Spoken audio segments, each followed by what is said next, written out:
بعد فأعوذ بالله السميع العليم من الشيطان الرجيم من حمزه ونفخه ونفثه بسم اللہ الرحمن الرحیم۔ کل ہمارا سبق تھا آیت نمبر 8 پر۔ اس میں دو تین بنیادی اور مسائل ہیں، اس کی طرف توجہ کریں۔ دیکھیں، ربنا لا تزغ قلوبنا، اے ہمارے رب تو ہمارے دلوں کو ٹیڑھا نہ کر، بعد اذ ہدیتنا، ہمیں ہدایت عطا کرنے کے بعد، وہب لنا من لدنک رحمہ، اور ہمیں اپنے پاس سے رحمت عطا کر، انک انت الوہاب، بے شک تو بہت زیادہ عطا کرنے والا ہے۔ تو بیٹا کل یہ بات ہوئی تھی کہ یہ ہبہ اور عطیہ یہ بلا معاوضہ تحفہ جو دیا جاتا ہے اس کو ہبہ کہتے ہیں۔ ایک وہ تحفہ ہے جو ہبہ کی صورت میں آپ کو اللہ کی طرف سے ملتا ہے، اور ایک وہ تحفہ ہے جو بلا معاوضہ آپ کو کوئی آپ کے والدین، عزیز و اقارب، دوست، احباب دیتے ہیں، اور اس کے پیچھے کسی معاوضے کی طلب نہیں ہوتی۔ اس کی مثال صحیح بخاری سے، کتاب الہبہ، نعمان بن بشیر رضی اللہ تعالیٰ عنہ کی حدیث، انہیں ان کے والد نے ایک غلام ہبہ کیا، تو بچے کی ماں نے انہیں کہا کہ اس کے اوپر اللہ کے رسول صلی اللہ علیہ وسلم کو گواہ بنا لو۔ جب وہ اللہ کے نبی صلی اللہ علیہ وسلم کے پاس آئے تو نبی صلی اللہ علیہ وسلم نے ان سے سوال کیا، انحلت کل ولدک ھذا،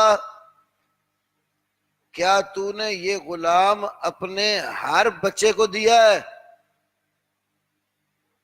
ولد میں بیٹے بیٹیاں دونوں آ جاتے ہیں، ہر اولاد کو تو نے یہ دیا ہے؟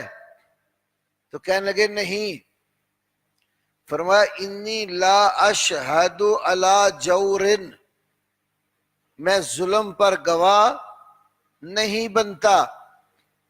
اعدلوا بین اولادکم، اپنی اولاد میں عدل کرو۔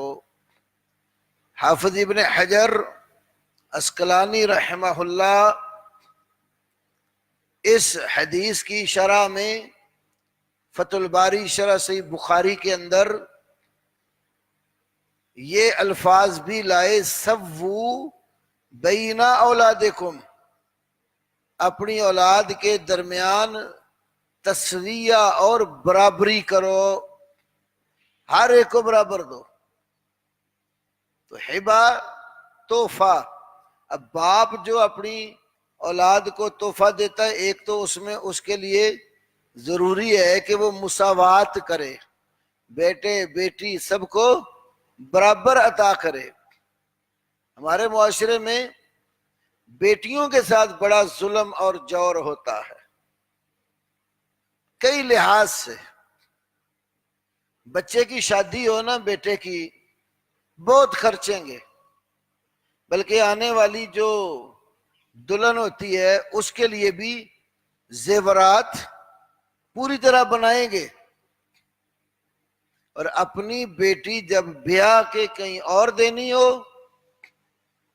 تو اس کو کئی چیزوں سے محروم کرتے ہیں۔ وہ جو رسم کے طور پر جہیز دیا جاتا ہے وہ دے کر اس کو جائیداد سے بالکل ہی لا تعلق کر دیتے ہیں۔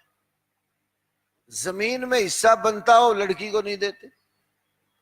بعض لوگ بچیوں کی شادیاں دوسرے قبیلے اور خاندان میں نہیں کرتے، کیوں؟ ادھر شادی کی تو زمین جو ہماری ہے وہ بچی کو دی تو وہ دوسرے خاندان والے زمین لے جائیں گے، وہ داماد ہمارا قابض ہو جائے گا اس پر۔ تو یہ بچیوں کے ساتھ ظلم نہیں کرنا چاہیے.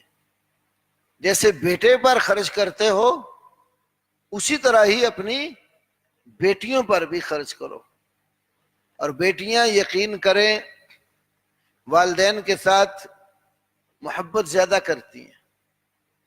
بچوں کے مسائل اور ہوتے ہیں، وہ تو شادی ہوئی اپنی ضروریات میں یا نہیں ہوئی کاروبار میں لگ گئے، وہ کسی اور محنت فکر گھر چلانے امور منزلیہ جو ہے اس کی تدبیر میں لگ جاتے ہیں. بیٹیاں تو گھر ہوتی ہیں، ماں باپ سے زیادہ محبت اور پیار کرتی ہیں. دوسرے گھروں میں بھی شادی کے بعد چلی جاتی ہیں جب، تو اپنے ماں باپ کی طرف ان کی توجہ ہوتی ہے. تو ایسی ان کو آپ کینے نازک شیشے قرار دیا گیا صحیح بخاری کی ایک حدیث میں. تو اس لیے اولاد میں جب کوئی خاص چیز گفٹ کرنی ہو تو وہ ہبہ دینا ہو تو برابر دینا، ایک یہ مسئلہ ہے. دوسری بات جس کے لیے میں نے حدیث عرض کی، والد جب اپنی اولاد کو کوئی چیز تحفہ دیتا ہے تو اس کا معاوضہ تحفے کی شکل میں اولاد سے نہیں مانگتا، نہ ہی اس کے اندر یہ بات ہوتی ہے کہ میں بچوں کو دے رہا ہوں تو ان سے کچھ لینا بھی ہے. نہیں، بچوں کی فطری محبت جو ہے ایک باپ کو وہ مجبور کر دیتی ہے اس کو کہ وہ اپنی اولاد کے لیے کوئی نہ کوئی تحفہ ان کو دے. تو ہبہ کا معنی بلا معاوضہ کسی کو کوئی چیز عطا کرنا. تو اللہ تعالیٰ تو اتنا مہربان ہے اپنے بندوں کے ساتھ، وہ تو عطیات اور ہبات کرتا رہتا ہے اور کچھ مانگتا نہیں. بلکہ رب اتنا مہربان ہے، بندے رب کو گالیاں دیتے ہیں، بندے اللہ کو گالیاں دیتے ہیں، وہ گالیاں کھا کے بھی دیے جا رہا ہے. کتنا مہربان. صحیح بخاری کتاب التوحید، امام بخاری اس میں حدیث لائے کہ آدم کا بیٹا مجھے گالی بھی دیتا اور اذیت بھی دیتا ہے. یسبنی ابن آدم، آدم کا بیٹا مجھے گالی بھی دیتا ہے اور مجھے جٹلاتا بھی ہے. جٹلانا کیا ہے؟ یہ کہتا ہے مرنے کے بعد اٹھنے کی کوئی بات نہیں ہے. تو یہ اللہ کو جٹلانا ہے. جیسے اس نے پیدا کیا موت دی، اسی طرح وہ اللہ موت دینے کے بعد پھر میدان محشر میں جمع کرنے کے لیے اپنے بندوں کو قبروں سے جہاں وہ مدفون ہوئے یا جہاں ان کے ذرات زمین میں پہنچے تو اللہ ان کو اٹھائے گا. وہ اٹھانے پر بھی پوری قدرت رکھتا ہے. تو یہ جو مسلمان بھی کچھ جاہل کہہ دیتے ہیں اے جہان مٹھا تے اگلا کنے ڈٹھا، کہ جو کچھ ملتا ہے ادھر کھا پی لو، اگلا جہان نہ کسی نے دیکھا ہے نہ کوئی بات ہے. یہ اللہ کو جھٹلانا ہے. اور گالی دینا اللہ کو کیا ہے؟ غور کریں. اللہ کو گالی یہ ہے کہ بندہ کہے اتخذ اللہ ولدا، اللہ نے تو اولاد بنا لی ہے. یعنی شرک، اللہ کی ذات و صفات وغیرہ میں شرک اللہ کو گالی ہے. یہ بخاری کی حدیث بتاتی ہے کہ اللہ کی اولاد کسی کو بنانا، اس کی ذات میں شراکت پیدا کرنا، یہ اللہ کو گالی ہے. تو لوگ شرک کرتے ہیں کہ نہیں؟ یہودیوں نے کہا عزیر ابن اللہ ہیں، نصارہ نے کہا مسیح ابن اللہ ہیں، اور کفار مکہ نے کہا ملائکہ یہ بنات اللہ ہیں، اللہ کی بیٹیاں ہیں. اور کچھ کلمہ پڑھنے والے لوگوں نے کہا کہ نبی صلی اللہ علیہ وسلم اللہ کے ذاتی نور سے جدا ہوئے ہیں. ایک گروہ نے کہا خدا کے نور سے جدا ہوئے پانچوں تن محمد، علی، فاطمہ اور حسین و حسن، یہ پانچ ہستیاں اللہ کے ذاتی نور سے علیحدہ کی گئی ہیں، تو اللہ سے کوئی نہیں نکلا اور نہ وہ کسی سے نکلا ہے۔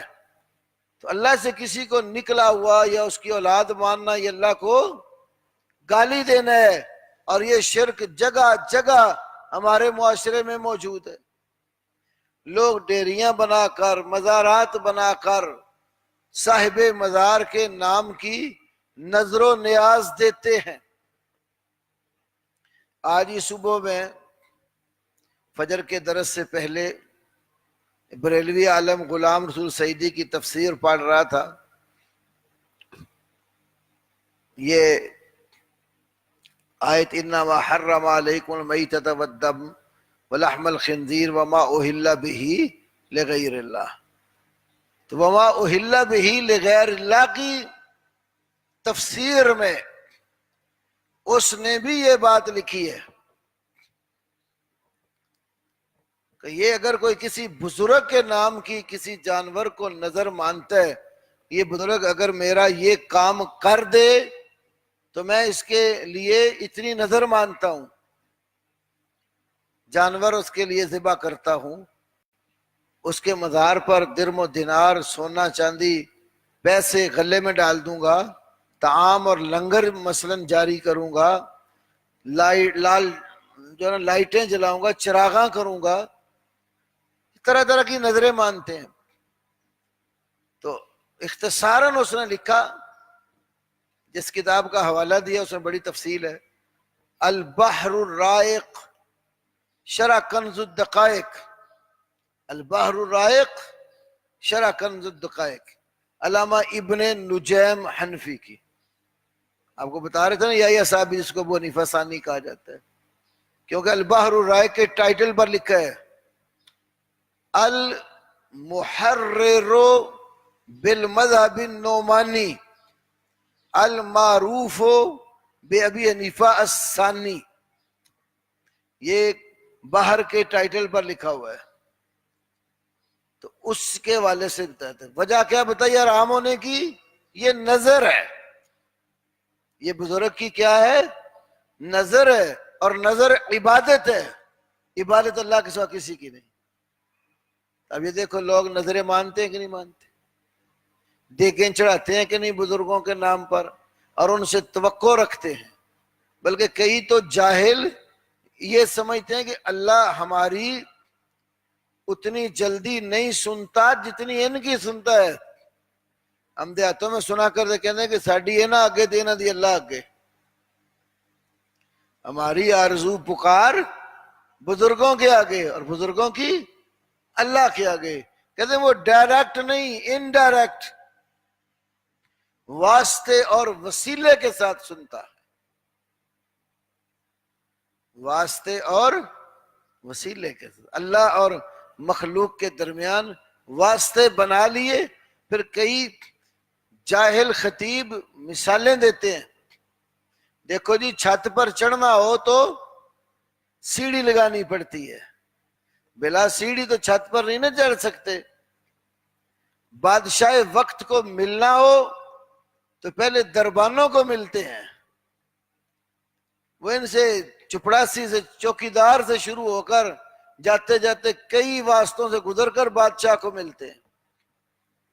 انہوں نے اللہ کی مثالیں دنیا کے بادشاہوں کے ساتھ دینی شروع کر دی، حالانکہ فلا تضربوا للہ الامثال، اللہ کے لیے مثالیں مت بیان کرو۔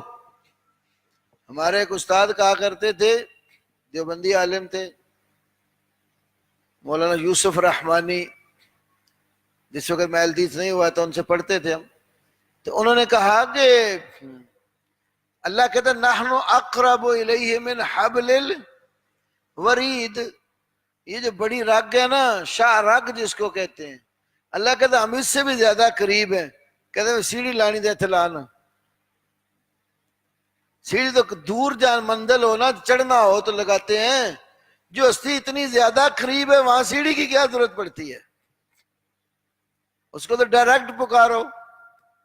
وہ کہتا ہے کہ میرے بندے جب آپ سے پوچھیں میرے بارے میں، اذا سالک عبادی انی فانی قریب، نزدیکی جو ہستی ہو تو اس کو سیڑھی لگانے کی کیا ضرورت ہے؟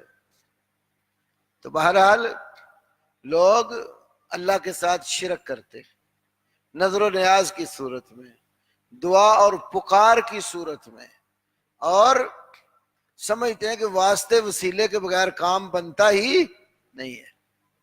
تو یاد رکھو وسیلہ دو طرح کا ہے۔ وسیلہ ایک وہ وسائل، اسباب اور ذرائع جو اللہ نے پیدا کیے، اسباب، وسائل اور ذرائع استعمال کرنا جائز طریقے سے، شریعت اس سے نہیں روکتی۔ مثلا ہمارے گاؤں میں ایک مولوی ہوتا تھا، وہ کہا کرتا دیکھو نا روٹی پکانی ہو تو آٹا سیدھا آگ میں تو نہیں نا ڈال دیتے، بیچ میں توے کا وسیلہ ڈالتے۔ اولاد لینی ہو تو ڈائریکٹ تو نہیں نا ملتی، نکاح کا وسیلہ ڈال کے بیگم کے ذریعے آتی ہے۔ وہ اس طرح کی مثالیں دیتے۔ بھئی یہ اسباب، وسائل اور ذرائع اللہ نے بنائے تو شرعی حدود میں ان کو استعمال کرو، لیکن جب معاملہ آپ کا اللہ کے ساتھ ہو پھر وہاں ان وسائل کی ضرورت نہیں ہوتی۔ دیکھیں یہی دعا اللہ سے مانگا، حب لنا من لدنک رحمہ، وسیلہ کیا پیش کیا؟ انک انت الوہاب، اللہ کا نام پیش کیا، تو وہاب ہے، وہابیوں کو بہت زیادہ دینے والا ہے، اس لیے عطا کر۔ تو وہاب اللہ کا نام ہے نا، تو اللہ کے نام کو ذکر کیا۔ اس لیے ہمارے علماء یہ کہتے ہیں کتاب و سنت سے تین طرح کے وسیلے ثابت ہیں۔ ایک تو اللہ کے اسماء حسنی کا وسیلہ دے کر دعا کرنا، وَلِلَّهِ الْأَسْمَاءُ الْحُسْنَى فَادْعُوهُ بِهَا، سب سے اچھے نام اللہ ہی کے ہیں، ان ناموں کے ذریعے اس کو پکارو۔ آپ دیکھتے ہیں دعاؤں میں ربنا ربنا رب اعذنی، رب اوزعنی ان اشکرک، تو رب اللہ کا ایک نام ہے، تو اللہ کے ناموں کے ذریعے اس کو پکارنا۔ دوسری بات، نیک اعمال جو بندہ کرتا ہے، نیک اعمال جو بندہ کرتا ہے، ان عملوں کا وسیلہ ڈال کر دعا کرنا۔ مثلا بخاری کی حدیث، نبی علیہ السلام نے پہلی قوموں کا ایک قصہ ذکر کیا۔ بنی اسرائیل میں کچھ لوگ سفر پہ تھے، اندھیری آ گئی، بارش آ گئی، تو انہوں نے ایک غار میں پناہ لے لی، تو ایک پتھر لڑکتا ہوا آیا اور غار کے منہ پر گر پڑا، غار بند ہو گئی، بندے اندر کے۔ اب ان تینوں نے اپنے جو نیک عمل تھے اللہ کے حضور پیش کر کے دعا مانگی، اللہ تعالیٰ نے ان کے عملوں کے، نیک عملوں کے ذریعے اس جگہ سے نجات دے دی۔ یہ مشہور قصہ ہے، سکولوں میں بھی کتابوں میں بیان ہوا، بخاری کی حدیث۔ تیسرا، زندہ نیک انسان سے دعا کروانا۔ جب نبی علیہ السلام زندہ تھے صحابہ آپ سے دعا کا کہتے تھے، جیسے خطبہ جمعہ میں آپ کو استسقاء کے لیے کہا گیا۔ کتاب المغازی صحیح بخاری میں ہے کہ ایک صحابی شہید ہو گئے، تو دوسرے صحابی نے آ کر بتایا اللہ کے نبی اس نے کہا تھا کہ رسول اللہ صلی اللہ علیہ وسلم سے کہنا میرے لیے دعا کریں۔ آپ نے اس کے لیے دعا شروع کی، وہ صحابی کہتے میرے لیے بھی کریں، ہاتھ اٹھا کے کریں۔ آپ نے ہاتھ اٹھا کر اس کے لیے بھی کر دی۔ یہ صحیح بخاری کتاب المغازی میں حدیث ہے۔ حضرت عمر رضی اللہ کے زمانے میں قحط سالی ہوئی، تو رسول اللہ صلی اللہ علیہ وسلم کے چچا عباس رضی اللہ تعالی عنہما، تو حضرت عباس رضی اللہ عنہ کو جا کر کہا کہ اللہ کے نبی جب زندہ تھے تو ہم ان کے ذریعے سے اللہ سے مانگتے تھے، یعنی ان سے دعا کرواتے تھے، اب وہ نہیں ہے، آپ کے پاس آ گئے ہیں۔ پھر انہوں نے دعا کی، وہ دعا حافظ ابن حجر نے فتح الباری شرح صحیح بخاری میں ذکر بھی کی ہے۔ تو زندہ نیک انسان سے دعا کا کہنا، یہ تین وسیلے ہیں جو کتاب و سنت سے ثابت ہیں اور ہم ان کے منکر نہیں ہیں۔ باقی جو اسباب وسائل ذرائع ہیں ان کو استعمال کرنا اور ان کے ذریعے ایک دوسرے کی مدد کرنا، اس کا بھی کوئی مسلمان منکر نہیں ہے۔ تعاونوا علی البر والتقوی، نیکی اور تقوی کے کاموں میں ایک دوسرے کے ساتھ تعاون کرو۔ تو یہ انک انت الوہاب، تو الوہاب کا لفظ جو ہے بہت زیادہ عطا کرنے والا، یہ اللہ کی صفت لازمہ ہے، اور وہ کثرت کے ساتھ اپنی مخلوق کو عطا کرتا ہے۔ تو دعا میں اللہ کا نام جو ہے اس میں احسن، سب سے اچھے ناموں میں سے نام، بہترین نام اللہ کا وہ ذکر کر کے تو اس سے مانگا گیا ہے۔ پیچھے میں نے آپ کو بات بتائی تھی، جس وقت ضمیر مرفوع منفصل مبتدا واقع ہو اور خبر اس کی معرف باللام ہو تو حسر کا معنی ہوتا ہے۔ تو یہاں سے کیا معلوم ہوا؟ انک انت الوہاب، تو ہی ہے جو بہت زیادہ عطا کرنے والا ہے، اللہ کے سوا کوئی وہاب نہیں ہے۔ اس لیے وہابی اسی اللہ ہی کی بات کرتے ہیں، انک انت الوہاب۔ شیخ صالح العثیمین رحمہ اللہ نے ضمیر مرفوع منفصل کے 3 فائدے لکھے ہیں۔ نمبر 1، یہ صفت اور خبر کے درمیان، صفت اور خبر کے درمیان فاصلے کے لیے آتی ہے۔ انک انت الوہاب، الوہاب خبر ہے نا، وصف ہے، انک کا مبتدا ہے، دونوں کے درمیان اس نے فصل کیا ہے۔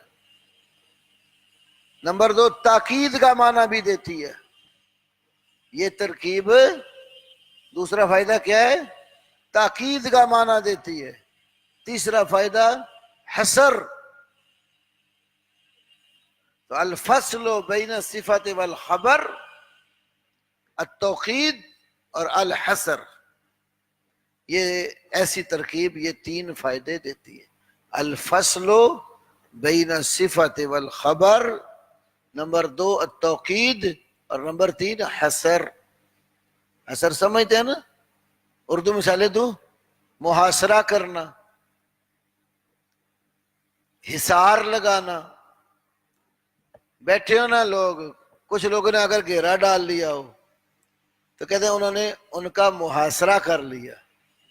جیسے خبروں میں آتا ہے بھارتی فوج نے کشمیری لوگوں کا محاصرہ کر لیا، ان کو گھیر لیا، اب اس گھیرے سے باہر نہیں جا رہے، تو ایک مخصوص علاقے یا مخصوص گھیرے کے اندر بند ہو جاتے ہیں، اس لیے اس کو محاصرہ کہتے ہیں۔ حصار، باڑ جو لگی ہوتی نا، مثلا آپ نے کھیت ہے آپ کا، آپ نے اس کے آس پاس باڑ لگا دی ہے تاکہ وہ کھیتی جو ہے وہ باقی چیزوں سے محفوظ بھی رہتی ہے، اور کھیت آپ کا وہی ہے جو اس باڑ کے اندر ہے۔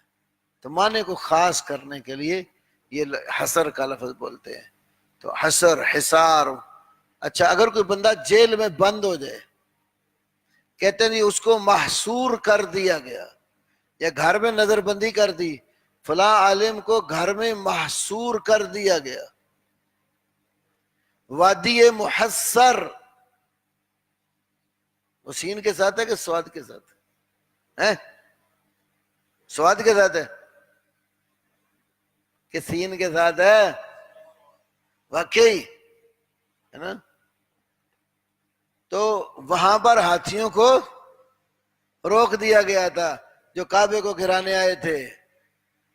ہاتھی ابرہا لے کر آیا تھا نا، تو جس جگہ پر ہاتھیوں کو بند کر دیا گیا تھا، روک دیا گیا تھا، ابابیلوں نے کنکریاں مار اس جگہ کو کیا کہا؟ وادی محصر، حصار. کل سمجھے ہو حصر کا معنی سمجھ آیا؟ تو یہاں سمجھ لو کہ معنی اور مفہوم کو کسی مخصوص جو ہے نا وہ کام میں بند کر دینا. جبکہ یہ حصر ہے، مطلب یہ معنی کسی ہستی کے ساتھ خاص ہے. انک انت الوہاب. سستی چل رہی ہے آپ کو. میں پہلے جب سبق میں نے شروع کیا نا، میں نے آپ کو کہا کچھ نہیں، آپ ادھر دیکھی جا رہے تھے تو میں آپ کو دیکھی جا رہا تھا.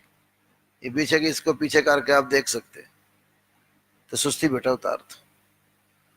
اچھا جی، اللہ اکبر. اگلی آیت کریمہ جی، 9 نمبر آیت. ربنا، اے ہمارے رب، انکا، بے شک تو، جامع، جمع کرنے والا ہے. اسم فاعل ہے جامع. جامع الناس، سب لوگوں کو اکٹھا کرنے والا ہے.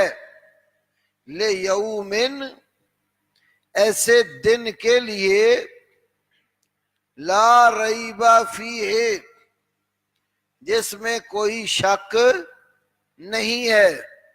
ان اللہ، بے شک اللہ تعالی، لا یخلف، خلاف ورزی نہیں کرتا، المیعاد، وعدے کی. بے شک اللہ تعالی وعدے کی خلاف ورزی نہیں کرتا. تو یہ انا کا جامع الناس.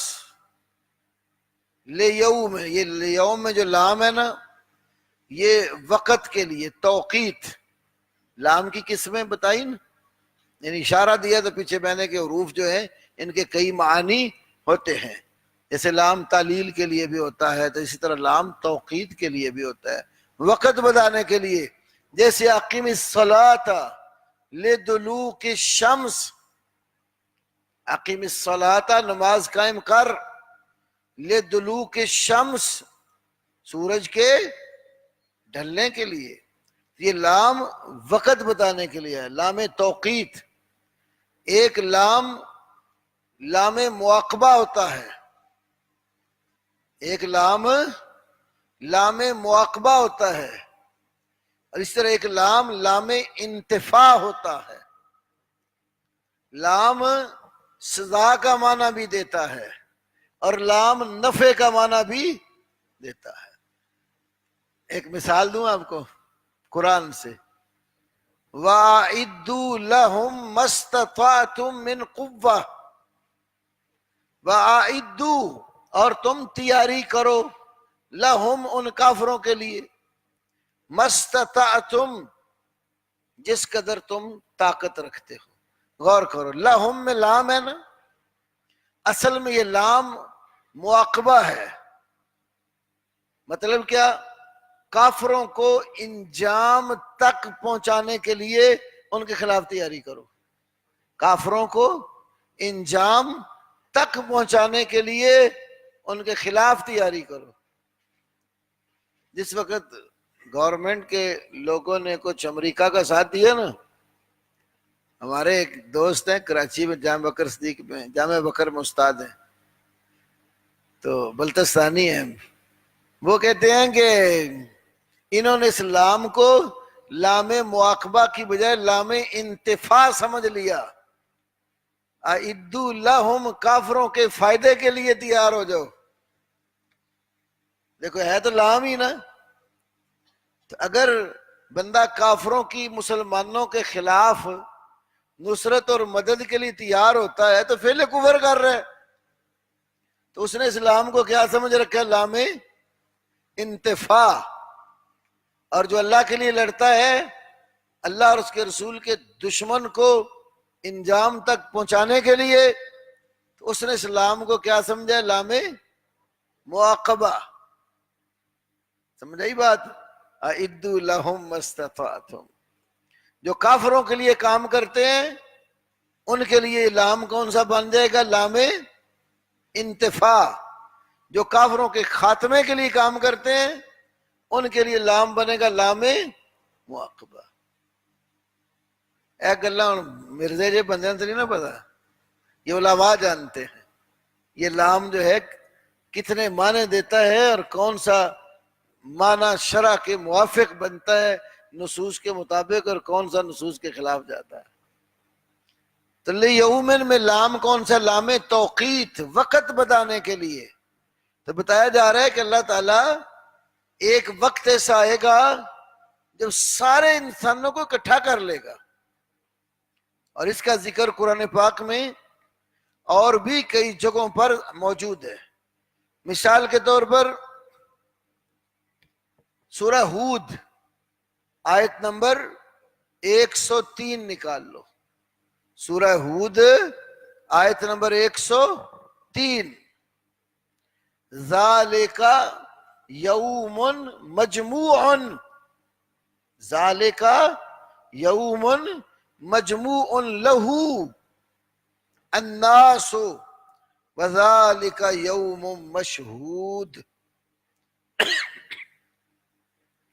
ذالک یوم، وہ ایک دن ہے، مجموع لہ، جس دن کے لیے جمع کیا جائے گا الناس، سب لوگوں کو. الف لام استغراق کی. وذالک یوم مشہود، وہ ایسا دن ہوگا جس دن سب کو حاضر کیا جائے گا. اسی طرح سورۃ الواقعہ،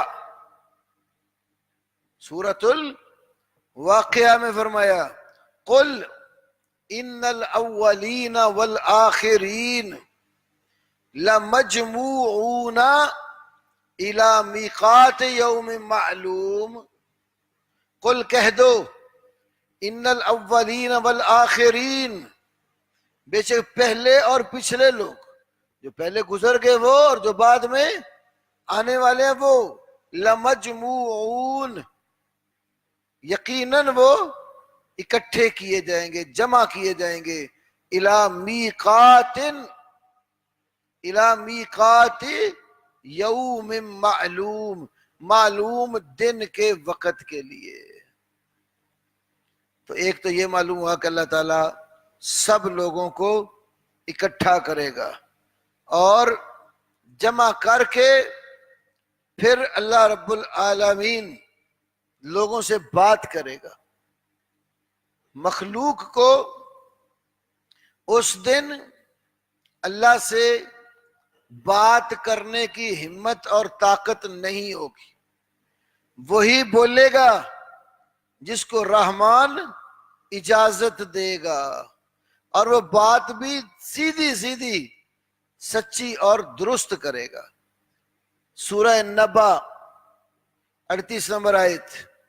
یوم یقوم الروح والملائکۃ صفا، جس دن روح الامین اور فرشتے صف در صف کھڑے ہوں گے.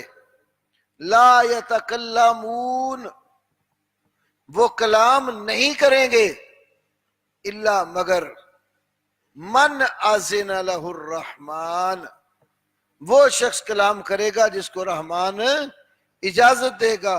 وقال صوابا، اور وہ درست بات کرے گا، وہاں ڈنڈی نہیں چلے گی. اور سورہ فجر میں وَجَاءَ رَبُّكَ وَالْمَلَكُ صَفًّا صَفًّا، اس دن تیرا رب اور فرشتے، تیرا رب بھی آئے گا اور فرشتے بھی صف در صف آئیں گے. یہ جو نزول والی حدیثیں ہیں نا، کئی لوگ اس کے منکر ہیں کہ اللہ نزول کرتا ہے، پھر کہ جب اللہ آسمان دنیا پر آ جاتا ہے تو پیچھے خالی ہو جاتا ہے. ایسی باتیں کرتے ہیں ان کو اللہ کی قدرت پر، اس کے احاطے کے اوپر ایمان نہیں ہے.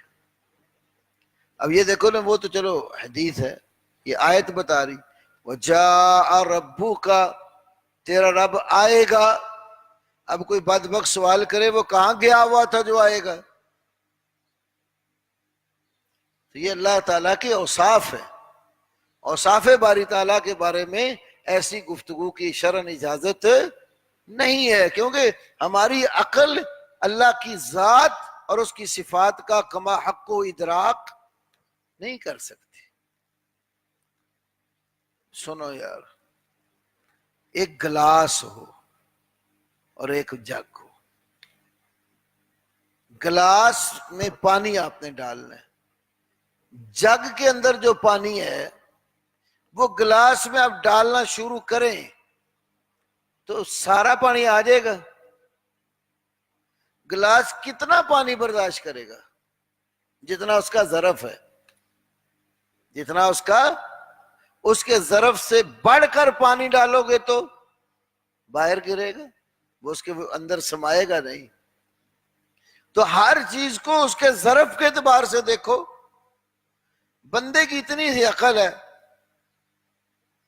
اور یہ چاہتا ہے کہ اللہ تعالیٰ کی ذات اور صفت پوری کی پوری میں اپنی عقل میں لے آؤں. کیسے ممکن ہے؟ اس کا اتنا ظرف ہی نہیں ہے. اللہ تو اللہ اکبر، ہر شے سے بڑی ہستی اللہ کی ہے. کبریائی اللہ کی ہے. الکبر ردائی فمن ینازعنی. ایک حدیث میں ہے کہ حدیث قدسی اللہ کہتا ہے الکبر ردائی، کبر میری چادر ہے. ومن ینازعنی، کون مجھ سے منازعت کرتا ہے، کون مجھ سے چھینتا ہے. نزع، منازعت، باہمی جھگڑا. فَإِن تَنَازَعْتُمْ، اگر تم آپس سے منازعت کرو، چھینا جھپٹی. ایک دیوبندی عالم تھے یونس نعمانی، وہ مناظرے میں نا اس کے اوپر کبھی کبھی بولتے تھے. فاتحہ پر مناظرہ ہونا نا کہ اللہ کے نبی کے پیچھے کسی نے قرات کی تو انہوں نے فرمایا من ینازعنی، پیچھے کون مجھ سے منازعت کر رہا تھا. پھر کہتے ہیں منازعت کا معنی ہوتا ہے حق ہو کسی کا لے لے کوئی، حق ہو کسی کا لے لے کوئی. تو کہتے ہیں قرات حق امام کا ہے، مقتدی جب یہ حق چھینے گا تو امام سے کیا ہوگی؟ منازعت. ہمارا اس سے مناظرہ پڑ گیا ایک پسرور میں، لیکن وہ کیونکہ اس سے پہلے ماسٹر مینو کاڑوی کے ساتھ مناظرہ ہوا تھا، دیوبندیوں کو بڑی اس میں خفت اور ذلت اٹھانی پڑی. تو وہ حالانکہ وہ وہاں کے لوگ دیوبندی حیاتی تھے، تو انہوں نے سمجھا کہ ہماری بےزتی بڑی ہوئی ہے تو بدلہ لینے کے لیے کوئی اچھا عالم مناظر بنائے. تو یہ مواتی تھا یونس نعمانی، انہوں نے ان کو بلا لیا. خیر وہ جب آمنے سامنے بیٹھے نا، تھوڑی دیر پہ بھی صدروں کی بات ہی چل رہی تھی تو پولیس آ گئی. تو کسی نے پولیس کو اطلاع کر دی، مناظرہ نہ ہوا. اس دن ہمارا خیال تھا اگر اس نے منازعت پیش کی تو ہم بتائیں گے کیا ہوتا ہے. یاد رکھو جہری قرات کرنا یہ حق ہے امام کا. مطلق قرات جاری سری یہ حق نہیں ہے امام کا. جہری قرات کرنا یہ صرف امام کا حق ہے، مقتدی کا نہیں ہے. ہاں مقتدی پیچھے اونچا پڑے تو وہ جہری جو پڑھنے کا حق ہے امام کا وہ چھین رہا ہے. بھئی آپ کو کیسے پتا چلا تھا آپ کے پیچھے کسی نے پڑھا ہے؟ وہ کسی نے اونچا پڑھا تھا تو آپ نے سن لیا تھا. اللہ لفظ ہے ما لیا انازع القرآن، ترمذی وغیرہ میں ما لیا انازع القرآن. منازعت تبھی ہوئی جب پیچھے سے اونچا پڑھے. اب مقتدی بھی اونچا پڑھنے لگ جائے، امام بھی اونچا پڑھنا، تشویش پیدا ہو جاتی. تو ہم کہا ٹھیک ہے حق ہو کسی کا لے لے کوئی، منازعت ہے. جاری قرات امام کا حق ہے، سری قرات امام کے ساتھ خاص نہیں ہے، یہ مقتدی کا بھی حق ہے. اقرا بہا فی نفسک یا فارسی. تو کبر اللہ کا حق ہے. تو اگر اللہ تعالیٰ کا یہ حق کوئی اپنے اندر سمونے کی کوشش کرے تو آئے گا. اس لیے کبر اللہ کے سوا کسی کو روا نہیں ہے. تو اللہ کی ہستی جو ہے وہ بہت بڑی ہستی ہے. تو اس ہستی کے مقابلے میں کائنات کچھ بھی نہیں ہے. انسان کی عقل چھوٹی ہے.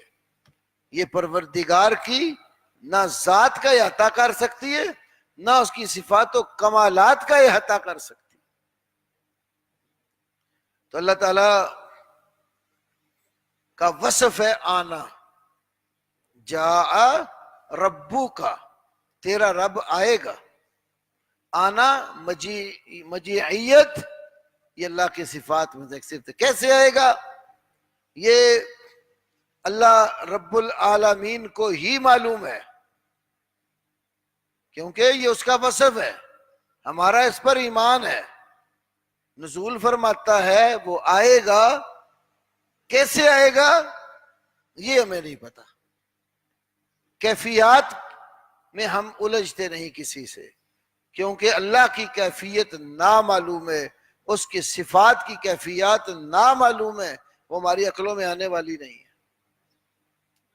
تو قیامت کا دن اس سے معلوم ہوا اس دن کی بڑی اہمیت. لیومن، اور آگے لا ریب فیہ، اس میں کسی قسم کا کوئی بھی شک شبہ نہیں ہے، تردد نہیں ہے. ریبہ نکرہ ہے نا، کامن نون، اور زبر بلا تنوین آئی ہے، نصب بلا تنوین. ریبن نہیں ہے، زبر آئیے تنوین کے بغیر آئیے، اور یہ نکرہ لا کے تحت آ رہا ہے. اس کو کہتے ہیں لائے نفی جنس. شک کی جو بھی جنس ہو سکتی ہے اس کی نفی کر دی کہ وہ دن ایسا ہے جس میں شک و شبے والی کوئی صورت ہی نہیں ہے. لا ریب فیہ. اور پھر اللہ رب العالمین کا چونکہ یہ وعدہ ہے تو پروردگار کے اوصاف کاملہ میں سے ایک وصف یہ بھی ہے کہ وہ وعدے کی خلاف ورزی نہیں کرتا. جو وہ وعدہ کرتا ہے وہ اللہ تعالیٰ وعدہ پورا کرتا ہے. کبھی بھی اللہ تعالیٰ کی طرف سے وعدے کی خلاف ورزی نہیں ہوتی. اس آیت کریمہ کے چند ایک جو فقہی فوائد ہیں وہ نوٹ کریں. نمبر 1، قیامت کا وقوع یقینی ہے. قیامت کا وقوع یقینی ہے. نمبر 2، اللہ تعالیٰ کی قدرت کامل ہے.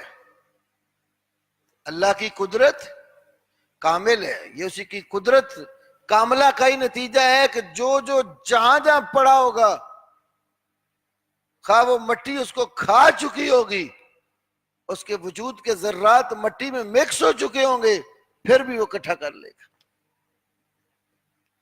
ایک مثال بھی ہے نا حدیث میں، بخاری شریف میں، نبی علیہ السلام نے پہلے ایک بندے کا ذکر کیا. اس نے اپنی اولاد کو قریب المرگ تھا تو اکٹھا کر لیا. اکٹھا کر کے کہا جب مر جاؤں میرے وجود کو جلا کر راکھ کر دینا، اور کچھ راکھ ہواؤں میں بکھیر دینا، کچھ سمندروں میں پانیوں میں بہا دینا. جب وہ مر گیا اس کی وصیت کے مطابق اس کے وارثوں نے اس کے جسد کو آگ لگائی، جلایا، راکھ بنا کر ہواؤں اور پانیوں میں بکھیر دی. دیکھیں اللہ کی قدرت کاملہ. آپ نے فرمایا اللہ تعالی نے اس کے ذرات کو جمع کر کے اس کو زندہ کیا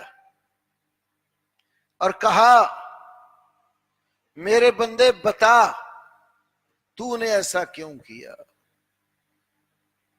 وہ کہتا یا اللہ تو اسے ڈرتے ہوئے کیا.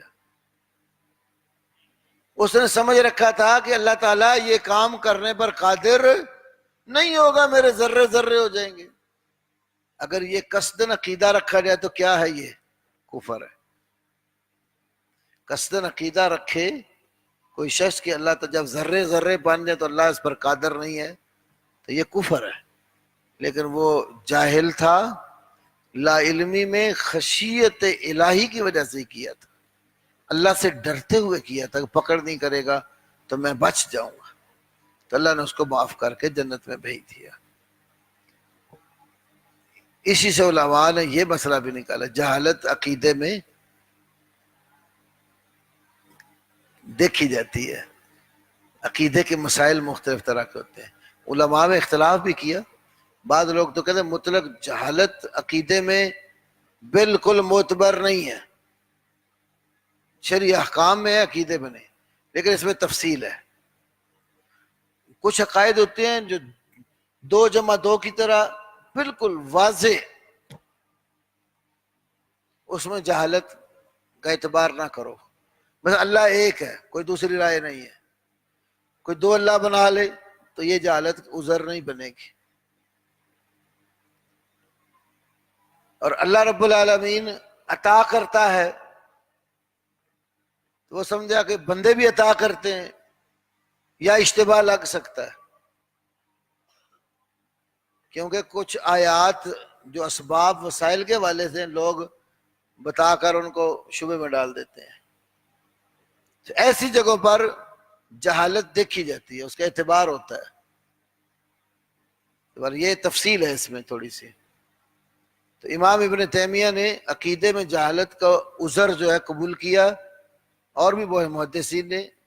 جو میری کتاب ہے نا مسئلہ تکفیر اور اس کے اصول و ضوابط، میں نے اس میں کافی حوالے اکٹھے کیے ہیں اس کے. اچھا جی، تو کیا معلوم ہوا کہ اللہ تعالیٰ کی قدرت کامل ہے، تبھی تو سب کو اکٹھا کرے گا نا. جیسے قرآن پاک میں ہے فَإِنَّمَا هِيَ زَجْرَةٌ وَاحِدَةٌ فَإِذَا هُمْ بِالسَّاهِرَةِ، سورۃ نازعات. ایک ہی ڈانٹ ہوگی، اچانک ہم بالساہرہ، وہ ایک سطح پورے میدان کے اندر جمع ہو جائیں گے. ہے نا قدرت کاملہ اللہ کی. ایک آواز آنی ہے ڈانٹ والی، سب آ جائیں گے. تیسری بات، اس دن جمع کرنے کی حکمت یہ ہے، اس دن جمع کرنے کی حکمت ہر عمل کرنے والے کو اس کے عمل کے مطابق جزا اور بدلہ دینا ہے. ہر عمل کرنے والے کو اس کے عمل کے مطابق جزا اور بدلہ دینا ہے. اگر اچھا عمل کیا ہوگا تو بدلہ بھی اچھا، برا عمل کیا ہوگا تو سزا. سورہ تغابن، سورہ تغابن، ہار جیت، یوما 9 سے 10 2 آیتیں. یوما یجمعکم لیوم الجمع، اکٹھا ہونے والے دن جب وہ تمہیں اکٹھا کرے گا. ذالک یوم التغابن، وہ ہار جیت کا دن ہوگا، بدلہ دینے کا، نتیجے کا دن ہوگا وہ. وَمَن يُؤْمِن بِاللَّهِ، جو اللہ پر ایمان لے آئے گا، وَيَعْمَلْ صَالِحًا، اور اچھے عمل کرے گا، يُكَفِّرْ عَنْهُ سَيِّئَاتِهِ، وہ اس کی برائیاں اس سے دور کر دے گا. وَيُدْخِلُهُ جَنَّاتٍ تَجْرِي مِن تَحْتِهَا الْأَنْهَارُ، اور اس کو ایسے باغات میں داخل کرے گا جس کے نیچے نہریں جاری ہیں. خالدین فیہا ابدا، وہ اس میں ہمیشہ ہمیشہ رہنے والے ہوں گے.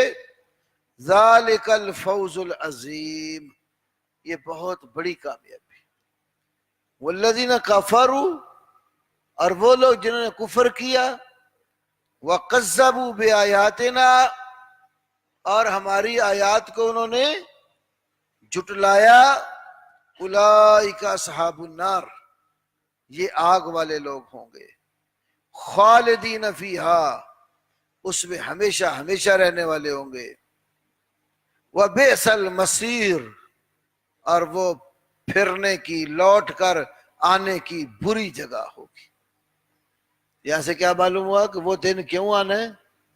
جب لوگوں کو جمع کر رہے ہیں، یوم یجمعکم لیوم الجمع، وہ بدلہ دینے کے لیے، جزا اور سزا کے لیے، یہ حکمت ہے اس دن اکٹھا کرنے کی، کہ ہر کسی کو اس کے نامہ اعمال کے مطابق بدلہ دے گا، الا یہ کہ اللہ تعالیٰ اپنی رحمت خاص کے ساتھ کسی کو معاف فرما کر اپنی جنت میں لے جائے، یہ تو اس کا کرم اور رحمت۔ نبی علیہ السلام نے بھی بتایا قیامت والے دن اللہ کی رحمت کے سوا کوئی چارہ نہیں۔ پوچھا گیا آپ کا بھی؟ فرما ہاں، الا ان یتغمدنی اللہ برحمتہ، میرا رب مجھے اپنی رحمت کے ساتھ ڈھانپ لے گا۔ اتنا خوفناک دن ہوگا، تو اللہ کی رحمت کے بغیر کوئی چارہ نہیں ہوگا، اللہ کی رحمت کے بغیر کوئی چارہ نہیں ہوگا۔ اللہ سے اس کی رحمت مانگتے رہنا چاہیے، اس کا فضل، اس کا کرم، اس کا سوال کرتے رہنا چاہیے۔ اللہ اکبر، کیونکہ وہ دن ہی بڑا سختی والا ہوگا، تو یہ حکمت ہے اس دن کے جمع کرنے کی۔ چوتھا فائدہ، قیامت کے اوپر پختہ ایمان رکھنا ہمارے اوپر واجب ہے۔ قیامت کے دن پر پختہ ایمان رکھنا ہمارے اوپر واجب ہے۔ اگر کوئی شخص شک کرے یا قیامت کا انکار کرے، اگر کوئی شخص شک کرے یا قیامت کا یہ سمجھے کہ پتہ نہیں قیامت آنی ہے کہ نہیں آنی، یا منکر ہو جائے قیامت کے دن کا، تو وہ بندہ کافر ہو جاتا ہے، ایمان والا نہیں رہتا، کیونکہ قیامت کا عقیدہ بنیادی عقائد اسلامیہ میں سے ہے۔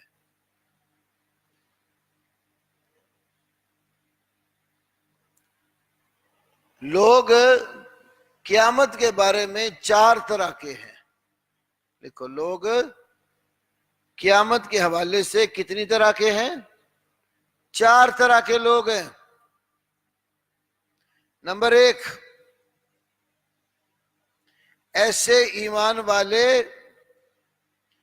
جن کو اس میں کسی قسم کا کوئی شک نہیں ہے۔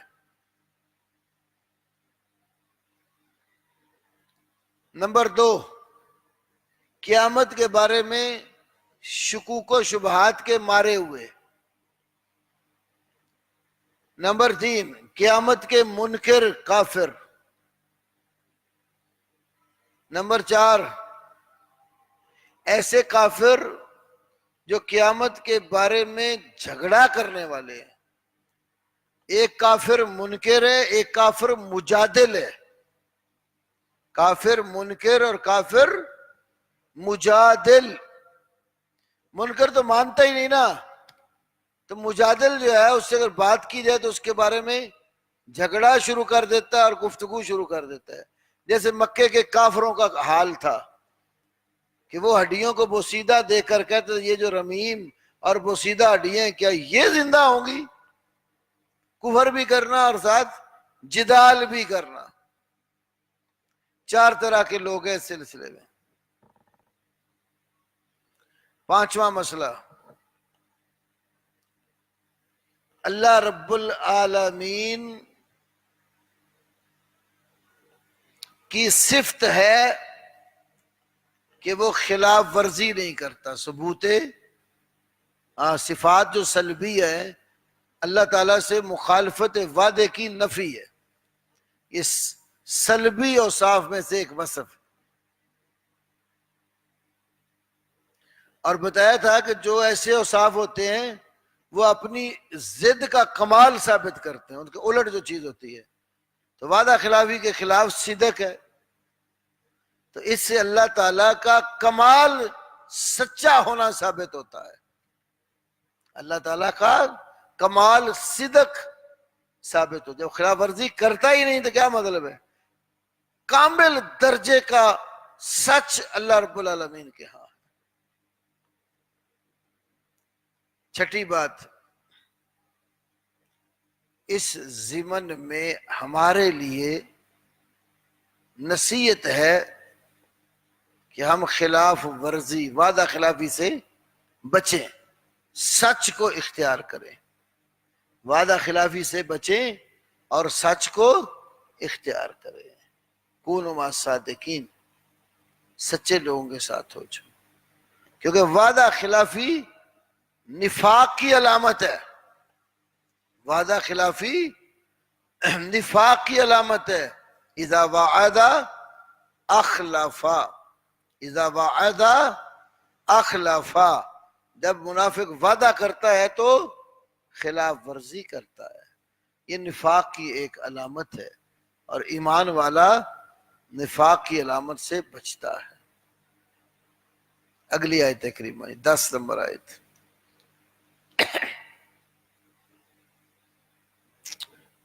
ان الذین کفروا،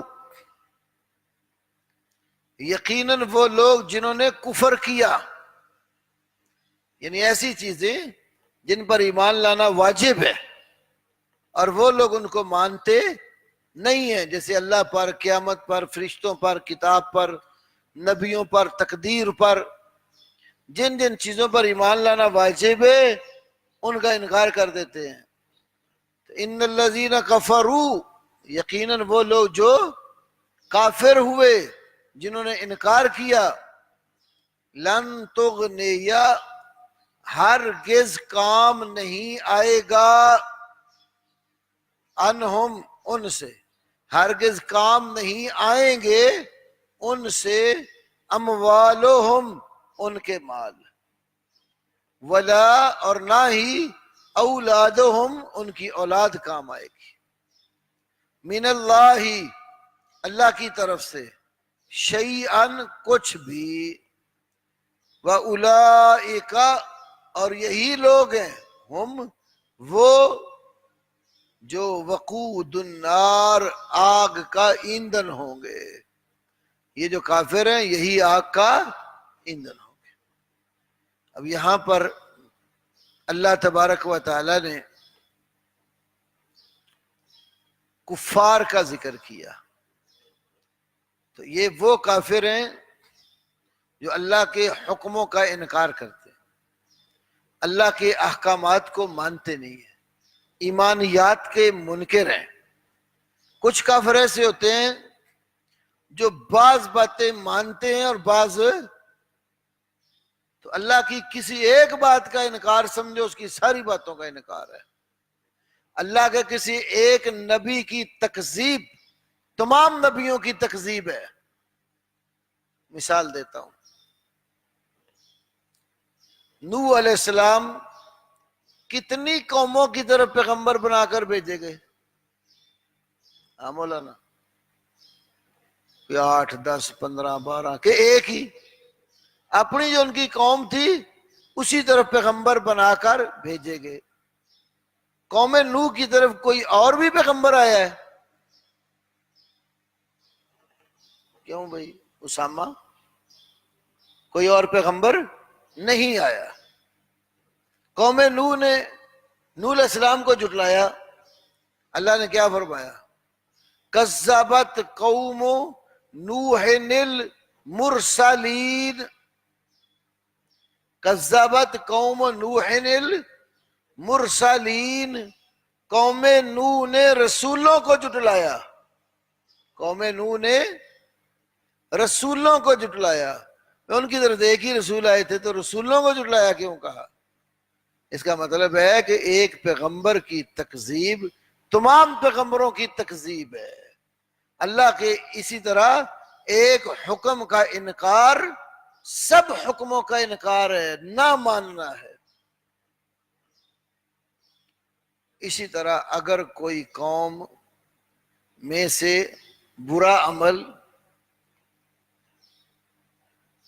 ایک بندہ کرے، باقی قوم اس برے عمل پر راضی ہو، تو اس جرم کی نسبت پوری قوم کی طرف ہوتی ہے. کیوں مولانا؟ صالح علیہ السلام کی اونٹنی معجزانہ طور پر اللہ نے دی، پھر قوم کو کہا کہ کنویں پر ایک دن پانی پینا اونٹنی کا حق اور ایک دن تمہارا. تو قیدار بن سالف، مفسرین نے یہ نام ذکر کیا ہے، قیدار بن سالف بدبخت اٹھا، اس نے اس اونٹنی کو ہلاک کر دیا، کونچیں کاٹ ڈالی اس کی اور اس کو مار ڈالا. اللہ نے کیا کہا؟ اِذِ انبعث اشقاها، از وہ وقت یاد کرو، انبعث جب اٹھا، اشقاها اس قوم میں سب سے بدبخت شخص، ایک کا ہی ذکر کیا. آگے کیا ہے؟ کیوں مولا کوئی حافظ نہیں تھوڑے سے؟ وقالہم، اچھی بولو. ان کو اللہ کے رسول نے کہا، قال لهم رسول اللہ ناقۃ اللہ وسقیاھا، یہ اللہ کی اونٹنی ہے اور اس کے پانی پینے کا مقام. اب اس میں ایک مقام پر یہ فرمایا فعقروها فدمدم علیہم، فعقروها، عقروا جمع مذکر غائب، عقرا عقرا عقروا، تو ان سب نے اس اونٹنی کو مار ڈالا. تو مارا کس نے تھا؟ تو جرم کی نسبت پوری قوم کی طرف، اس لیے کہ قوم اس کام کو سب پسند کرتے تھے، اس پر راضی تھے، نافرمان تھے، تو ساری قوم مجرم ٹھہری. تو ایک نبی کا انکار سارے نبیوں کا انکار ہے. ایک شخص جرم کرے، دوسرے لوگ جرم میں کو پسند کریں، وہ بھی برابر کے شریک ہیں اس میں. اللہ اکبر. تو کچھ لوگ ہوتے ہیں کافروں میں سے بھی، بعض چیزوں کو کہتے ہیں مانتے ہیں اور بعض کا انکار کر دیتے. جیسے سورۃ النساء آیت نمبر 150، وَيَقُولُونَ نُؤْمِنُ بِبَعْضٍ وَنَكْفُرُ بِبَعْضٍ، وہ کہتے ہیں کہ ہم بعض پر کچھ حصے پر ایمان لاتے ہیں اور کچھ حصے کے ساتھ کفر کرتے ہیں. وَيُرِيدُونَ اور وہ چاہتے ہیں، أَن يَتَّخِذُوا کہ وہ بنا لیں، بَيْنَ ذَلِكَ سَبِيلًا اس کے درمیان کوئی راستہ. اولئک هم الکافرون حقا، فرمایا یہ ہے حق کے اعتبار سے، یعنی پکے ٹھکے کافر. سورۃ البقرہ میں بھی آیت نمبر 85 ہے، افتؤمنون ببعض الکتاب وتکفرون، یہودی 3 گروہوں کا ذکر ہے. کیا تم ایمان لاتے ہو بعض کتاب سے، کفر کرتے ہو بعض کے ساتھ؟ فما جزاء من يفعل ذلك منکم، تم میں جو بندہ یہ کام کرے نہیں ہے اس کی سزا الا خزی فی الحیات الدنیا، خزی رسوائی دنیا کی زندگی میں، ویوم القیامت یردون الی شد العذاب، قیامت والے دن سخت ترین عذاب کی طرف لوٹائے جائیں گے. تو جو ارکان اسلام میں سے کسی رکن کا انکار کرے، خواہ ایک کا کرے، تو وہ بھی پکا کافر ہو جاتا ہے. تو اللہ رب العالمین نے ان کافروں کے بارے میں فرمایا ہے لن تغنی عنہم اموالہم، قیامت والے دن اللہ تعالیٰ کے عذاب سے بچنے کے لیے ان کافروں کو ان کے مال کوئی کام نہیں آئیں گے، کیونکہ اللہ کے ہاں رشوت تو چلتی نہیں۔ اللہ کے ہاں کوئی چاہے کہ میں اس دن بھاری مال دے کر جان چھڑا لوں تو ایسا نہیں ہوگا۔ اس دن نہ کوئی جعلی سفارش کام آئے گی، نہ کوئی فدیہ معاوضہ کام آئے گا، نہ کوئی کسی کا مددگار ہوگا۔ ایمان اور عمل کام آئے گا، تو کافر تو ایمان و عمل سے جاتا نہیں، مشرک ایمان و عمل کے ساتھ نہیں جاتا اللہ کی طرف۔ تو جو کفر اور شرک لے کر اللہ کی طرف جائیں گے تو قیامت والے دن کوئی مال کام نہیں آئیں گے، ولا اولادہم، نہ ہی ان کی اولاد کام آئے گی۔ اولاد خاص زمانے کی ولی کیوں نہ ہو، ماں باپ اگر کافر ہیں تو ان کے کام قیامت کو نہیں آئے گا۔ ایمان و عمل کام آئے گا۔ اولاد کے لیے والدین، والدین کے لیے اولاد کوئی کام آنے والی نہیں ہے۔ اگر ایسا ہوتا تو نوح علیہ السلام کی آنکھوں کے سامنے ان کا بیٹا ڈوب گیا، بچا سکے؟ بیٹے کو جب کہا نا کہ ایمان لے آ ہمارے ساتھ، کشتی میں سوار ہو جا تو بچ جائے گا، تو اس نے کیا کہا تھا؟ میں جودی پہاڑ پر چڑھ جاؤں گا اور بچ جاؤں گا۔ کشتی چلے گی پانی میں، پہاڑ جودی بہت اونچا تھا، اس کے لگے گی، میں اس پہ نکل کے چڑھ جاؤں گا اور بچ جاؤں گا، پانی کیا کر لے گا میرا؟ تو اس بچے کا، بیٹے کا ایمان اسباب کے اوپر تو ہے، مسبب الاسباب پر نہیں ہے۔ پہاڑ کس نے پیدا کیے؟ اللہ نے۔ پہاڑ کے اوپر ایمان ہے، یہ بچا لے گا۔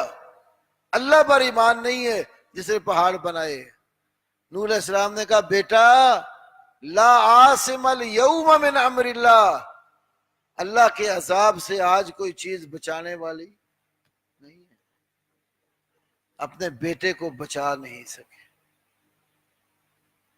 نبی صلی اللہ علیہ وسلم چاہتے تھے کہ چچا مسلمان ہو جائے، کلمہ نہیں پڑھا سکے۔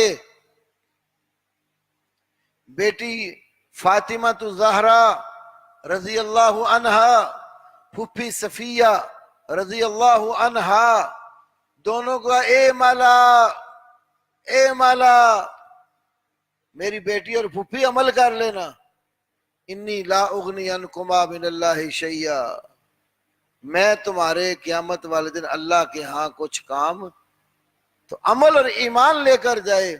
باقی کوئی کوتاہی اگر ہوئی بھی تو اللہ تعالیٰ آپ کی سفارش سے تو معافی دے دے گا، لیکن یاد رکھو سفارش بھی رسول اللہ کی شرک کرنے والے لوگوں کے لیے نہیں ہوگی۔ کئی لوگ اندھا دھند شرک کرتے ہیں اور پھر کہتے اللہ کے نبی چھڑا لیں گے، سفارش ہوگی ہم بچ جائیں گے۔ آپ کی سفارش شرک کرنے والے امتیوں کے لیے نہیں ہے۔ صحیح مسلم کتاب الایمان باب الشفاعہ اور بھی حدیث کی کتابوں میں ہے، آپ نے فرمایا لکل نبی دعوت مستجابہ فتعجل کل نبی دعوتہ، ہر نبی کی ایک دعا ضرور قبول ہوتی ہے، تو ہر نبی نے وہ دعا جلدی مانگ لی ہے۔ وَاخْتَبَعْتُ دَعْوَتِي لِأُمَّتِي يَوْمَ الْقِيَامَةِ، میں نے اپنی دعوت اور اپنی دعا اپنی امت کے لیے قیامت والے دن کے لیے چھپا کے رکھ دیا ہے۔ فَهِيَ نَائِلَةٌ إِن شاء اللہ، اگر اللہ نے چاہا تو میری وہ دعا ضرور درجہ قبولیت پر فائز ہوگی۔ کس کے لیے؟ من مات من امتی لا یشرک باللہ شیئا، میری امت میں سے جو بندہ اس حال میں مر گیا کہ اللہ کے ساتھ کسی کو شریک نہیں ٹھہراتا ہوگا تو اس کے لیے میری سفارش، من ماتا من امتی لا یشرک باللہ شیئا۔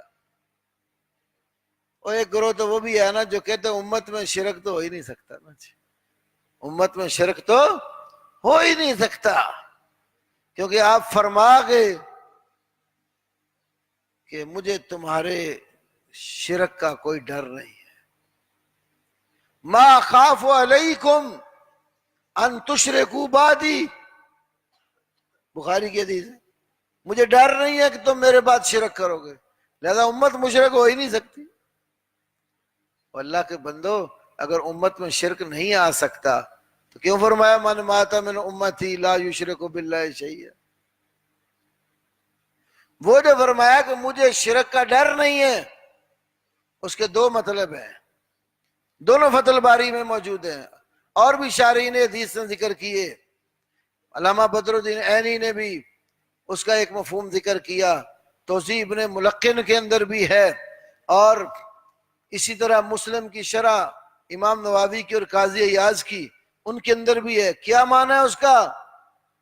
ما خاف علیکم ان تشرکوا بعدی ای علی مجموعکم، ای علی مجموعکم، کہ پوری امت کے مشرک ہونے کا ڈر نہیں ہے۔ اس لیے مولوی غلام رسول سیدی بریلوی نے نعمت الباری شرح صحیح بخاری میں ترجمے میں لکھا، مجھے تم سب کے مشرک ہونے کا ڈر نہیں ہے، مجھے تم سب کے۔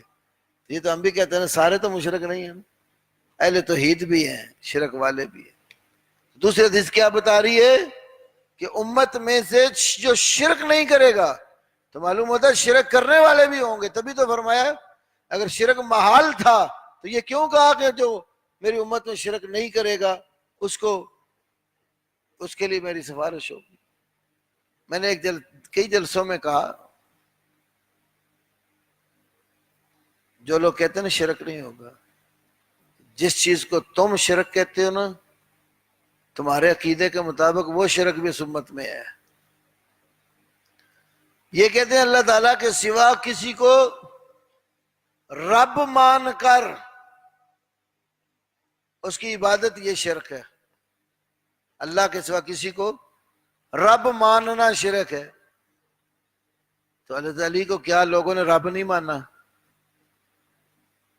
فتح الباری شرح سے بخاری میں ابن حجر لائے حدیث حضرت علی کے والے تھے، اور وہ ہے امام ابو طاہر المخلص کی کتاب سے، اور ابن حجر نے اس کی سند کو وہاں پر صحیح قرار دیا ہے، اس کی سند کو صحیح قرار دیا۔ حضرت علی کی جہاں جامع مسجد تھی نا کوفہ میں، اس کے آس پاس کچھ لوگ حضرت علی کے بارے میں نظریہ بنا چکے تھے کہ علی الہ ہے، علی رب ہے، علی رب ہے۔ اللہ اکبر۔ حضرت علی کو پتہ چلا، فرمایا ایسے بندے تلاش کر کے لاؤ۔ کچھ پکڑے گئے، ابن سبا پارٹی تھی، لائے گئے، حضرت علی نے ان سے بات کی، انہوں نے کہا انت ربنا و خالقنا و مالکنا، علی تو ہمارا رب ہے، تو ہمارا خالق ہے، تو ہمارا مالک ہے۔ حضرت علی نے کہا، ان کو سمجھایا، انا عبد مثلکم آکل کما تاکلون واشرب کما تشربون، اور اللہ کے بندوں میں تمہاری طرح اللہ کا بندہ ہوں، میں بھی کھاتا ہوں جیسے تم کھاتے ہو، میں بھی پیتا ہوں جیسے تم پیتے ہو، تو کھانے پینے والا تو الہ نہیں نہ ہوتا۔ حضرت علی نے نفی کی، لیکن انہوں نے وہی کہا، علی نے چھوڑ دیا۔ دوسرے دن بلایا، پھر سمجھایا، نہیں مانے، پھر چھوڑا، تیسرے دن بلایا، پھر سمجھایا، پھر نہیں مانے۔ حضرت علی نے حکم دیا ان کو آگ میں جلا دیا جائے۔ تو یہ شرک ہے کہ نہیں؟ پھر اللہ کے سوا کسی کو رب کہنا، یہ بھی کہتے ہیں نا کہ اللہ کے سوا کسی کو رب مانتے شرک ہے۔ یہ شرک اس امت میں ہوا کہ نہ ہوا؟ حضرت علی کے زمانے میں پیدا ہوا، تو کیسے کہتے جو امت میں شرک کا وجود ہی نہیں ہو سکتا؟ جن چیزوں کو تم شرک کہتے ہو وہ بھی اس امت کے اندر ہیں۔ ایک دفعہ ایک کہنے والے نے کہا ٹھیک ہے شرک امت کے اندر تو آ جاتا ہے، اتنا تھوک کا نہیں آتا جتنا بھابی بتاتے ہیں. کیوں یاسین صاحب؟ اینا تھوک دا شرک نہیں ہے. میں نے پھر ان کو کہا ذرا تفسیر روح المعانی پڑھو نا، تمہارے گھر کی ہے تفسیر روح المعانی، سورہ یوسف کی آیت وَمَا يُؤْمِنُ أَكْثَرُهُمْ بِاللَّهِ إِلَّا وَهُمْ مُشْرِكُونَ. اس کی تفسیر میں یہ جو قبروں کے نام کی نظر و نیاز دیتے ہیں نا، ان کے عمل کو شرک قرار دے کر علامہ محمود آلوسی حنفی مفتی بغداد اس نے کہا ہے وَهُمْ الْيَوْمَ أَكْثَرُ مِنَ الدَّوْدِ، دودن دال واو اور دال کیڑے مکوڑوں کو کہتے ہیں. تو کہتے ہیں آج کے دن یہ شرک لوگوں میں کیڑے مکوڑوں سے بھی زیادہ ہے. یہ قبر پرستی والا شرک کیڑے مکوڑوں سے بھی زیادہ ہے. میں نے کہا بتاؤ کیڑے مکوڑے تھوکے ہیں کہ نہیں ہیں؟ یہ شرک کرنے والے کیڑے مکوڑے ہر گلی محلے میں موجود ہیں. یہ کس نے کہا ہے؟ ایک حنفی عالم علامہ محمود آلوسی بغدادی نے تفسیر روح المعانی سورہ یوسف سورہ زمر میں اپنا ایک واقعہ لکھا علامہ آلوسی نے. ایک بندے کو دیکھا وہ پکار رہا ہے اللہ کی بندوں نیک لوگوں کو، اغثنی یا سیدی فلاں اغثنی. کئی گاڑیوں کے پیچھے بھی لکھا ہوتا اغثنی، کہ ادرکنی فی سبیل اللہ ادرکنی اغثنی. ایک بندہ اللہ کے کسی نیک بندے کو پکار کے مدد مانگ رہا تھا، اغثنی یا سیدی فلاں، اے میرے فلاں سردار میری فریاد کو پہنچیں. علامہ آلوسی کہتے ہیں میں نے اس کو کہا قل یا اللہ، قل یا اللہ، اور یا سیدی کہنے والے یا اللہ کہ، اس لیے کہ اللہ کہتا ہے وَإِذَا سَأَلَكَ عِبَادِي أَنِّي فَإِنِّي قَرِيبٌ أُجِيبُ دَعْوَةَ الدَّاعِ إِذَا دَعَانِ فَلْيَسْتَجِيبُوا لِي وَلْيُؤْمِنُوا بِي لَعَلَّهُمْ يَرْشُدُونَ. قرآن پڑھ کر سنایا اس کو. کس نے؟ حنفی عالم نے. کس کو؟ انہی میں سے غیر اللہ کو پکارنے والے، قبروں والوں کو پکارنے والے ایک شخص کو.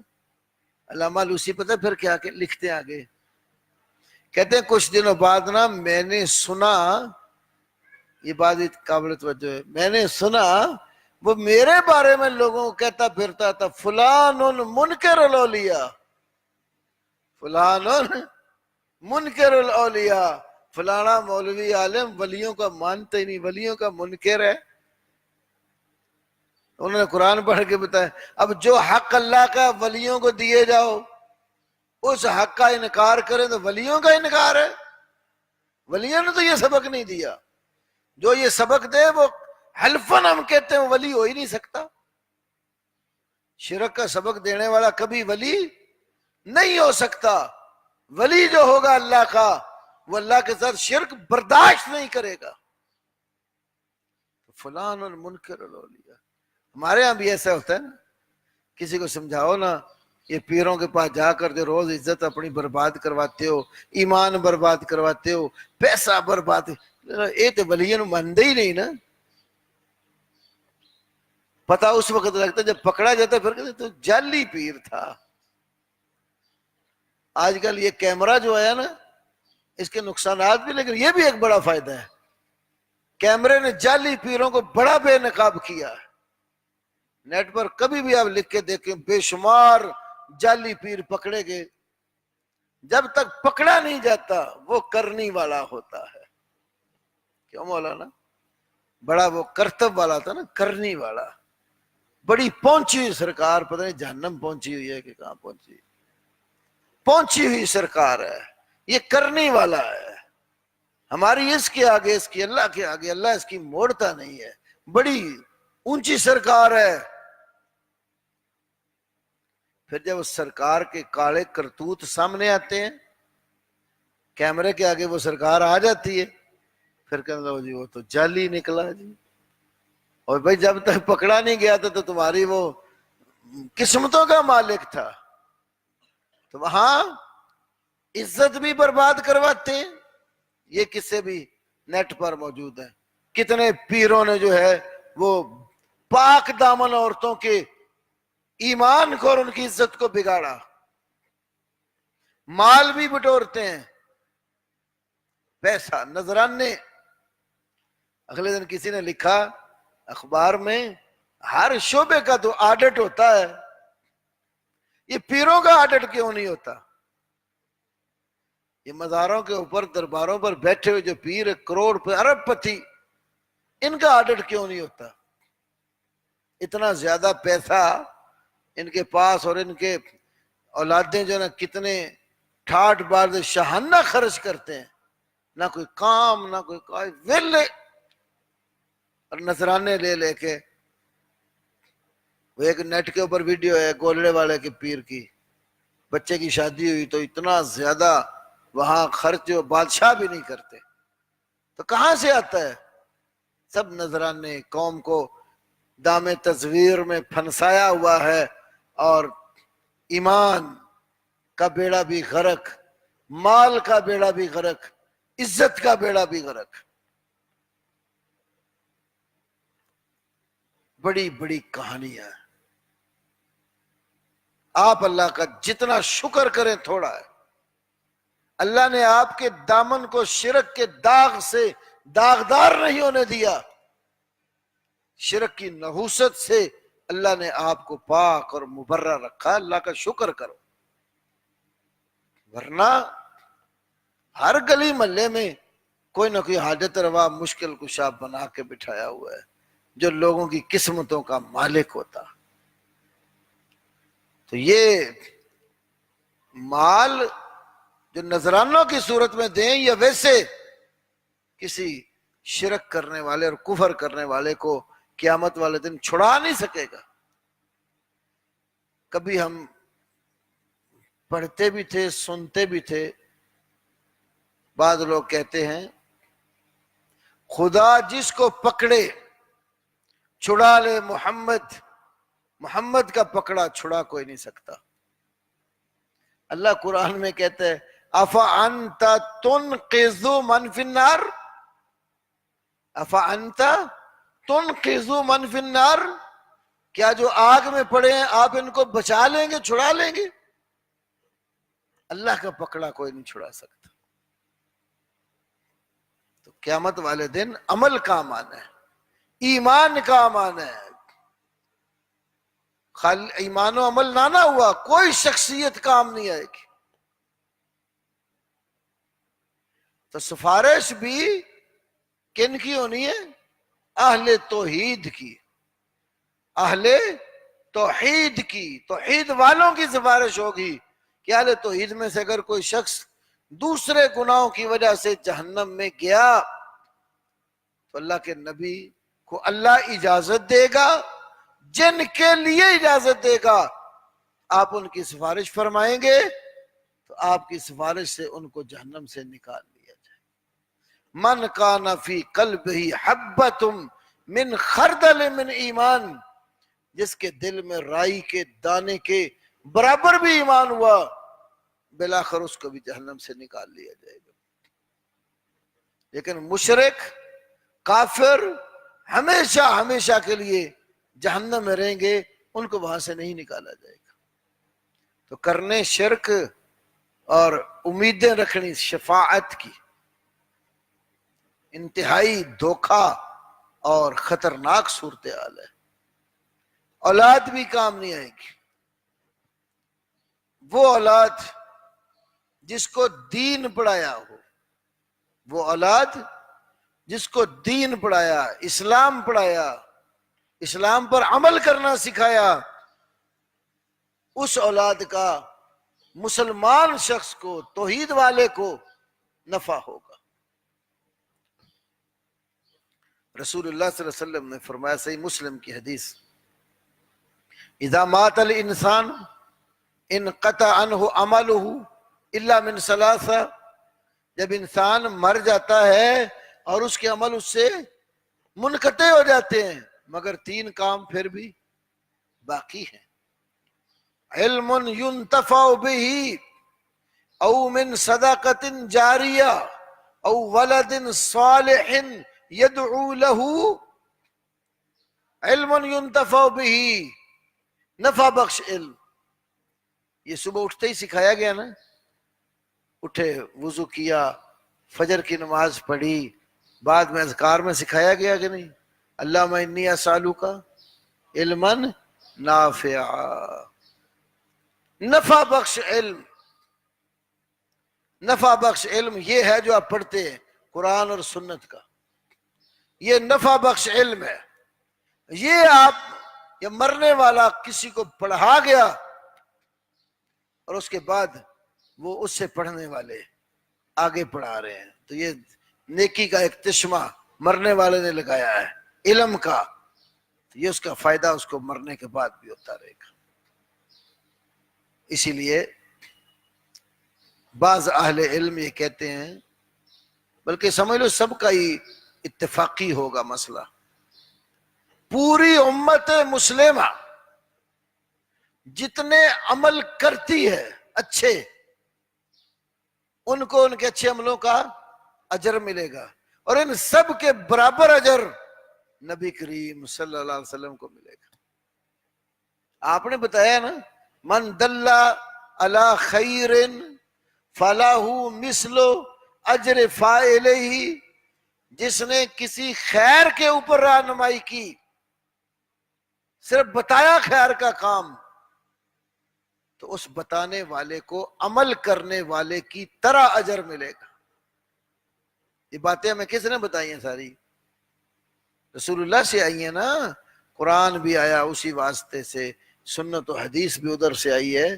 تو وہ جتنے لوگ اچھے کام کریں گے امت کے، ان کو اپنے عمل کا اجر ملے گا، اور ان سب کے برابر بتانے والے محمد رسول اللہ صلی اللہ علیہ وسلم کو ملے گا. اسی طرح علماء اور طلباء، میں اس لیے اکثر آج کل بھائیوں کو توجہ دلا رہا ہوں، یہ بچے جو دین پڑھنے آئے ہوئے ہیں، آپ ان بچوں میں سے کسی ایک بچے کی تعلیم کی ذمہ داری لے لیں.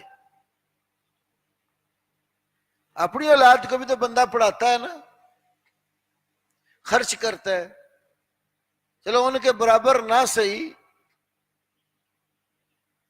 کم از کم 3,000، زیادہ سے زیادہ چلو 5,000، اتنا اگر آپ صاحب استطاعت ہیں، اللہ نے آپ کو دیا ہے، آپ ایک مدرسے کے طالب علم پر ماہانہ اتنا خرچ کرنا شروع کر دیں، اور اس کے عالم بننے تک خرچ کریں اس پر. جب وہ عالم بن جائے، پھر وہ جا کر جہاں بیٹھے گا پڑھائے گا، علم کی شمع روشن کرے گا، وہ علم عمل جتنا پھیلتا چلا جائے گا. بوٹا آپ نے لگایا، تیار آپ نے کیا، ان کو جتنا اجر ملے گا ان کے برابر آپ کو بھی اجر ملے گا، کیونکہ یہ آپ نے تیار کیا. ایسے کتنے کبار علماء اس لیے بڑے خوش نصیب ہوتے ہیں. یقین کرو دین والے لوگ، علم والے، اچھے اعمال والے لوگ بڑے خوش نصیب ہیں. اور دنیا تو اللہ دیتا ہی ہے ضرورت کی، لیکن ان کی آخرت کے لیے یہ دین کی تعلیم، پڑھنا پڑھانا، خطبہ دینا، نماز پڑھانا، قرآن و سنت کی تعلیم دینا، دعوتی پروگراموں میں جانا، لوگوں کو جا جا کر دین کی باتیں بتانا، یہ ان کے لیے انبار ہیں ثواب کے. ایسے جو بات بھی کسی کو آتی ہو نا دین کی، چھپا کے مت رکھو، بتاؤ. گھر جاؤ، بہن بھائیوں کو، والدین کو، دوست احباب کو جو پڑھا وہ سبق بتاؤ. جو آیت پڑھی، حدیث پڑھی، پڑھ پڑھ کے سناؤ. ہو سکتا ہے وہاں اللہ رحم کر دے، وہ نیک عمل کرنے والا بن جائے، آپ کے لیے نجات کا ذریعہ بن جائے. بلغوا انی ولو آیہ. تو یہ علم نافع. دوسرا من صدقۃ جاریہ، صدقہ جاریہ کی کئی صورتیں ہو سکتی ہیں. ابن ماجہ میں کچھ تفصیل بھی ہے. کسی کو مصحف کا، قرآن کا وارث بنا گیا، قرآن لے کر دیا، یا قرآن پڑھایا اس کو، یا کسی پڑھنے کے لیے لگا دیا اس کو، کہیں پانی کی ضرورت تھی کنواں لگوا دیا، نلکا لگوا دیا، کوئی کسی جگہ پر مسجد کی ضرورت تھی مسجد بنوا دی، مدرسے کی ضرورت تھی مدرسہ بنوا دیا، کوئی یتیم بچے ہیں، بیوہ عورتیں ہیں، ان کا گزران کے لیے ماہانہ وظیفہ جاری کر دیا. یہ سب صدقہ جاریہ کی قسمیں ہیں. اور آخری بات جس کے لیے حدیث پڑھی، ولد صالح یدعو لہ، نیک اولاد جو اپنے والدین کے لیے، ماں یا باپ کے لیے دعا مانگتی ہے. دعائیں بھی تو وہی مانگتے ہیں جن کو قرآن سنت پڑھایا ہو.